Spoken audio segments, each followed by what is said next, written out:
Welcome to our channel. If you need to update Windows 11 while working on the state tax portal, follow these simple instructions to ensure your system stays current and secure without interrupting your tax-related tasks. Step 1. Open the Start menu by clicking the Windows icon or pressing the Windows key on your keyboard.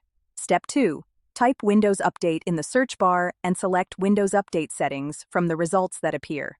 Step 3. In the Windows Update window, click on Check for Updates to see if any new updates are available for your system. Step 4. If updates are found, click Download and Install to begin the update process. Windows will download the necessary files automatically. Step 5. Before installing updates, save any work you have open in the State Tax Portal and other applications, as the update may require a restart. Step 6. Allow the installation process to complete. Your computer may restart multiple times during this process. Do not turn off your computer during updates. Step 7.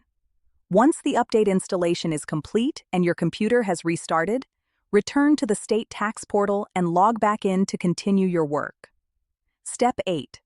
Verify that Windows 11 is updated by checking the Windows Update settings again to confirm all updates have been successfully installed. Don't forget to like this video and subscribe to our channel.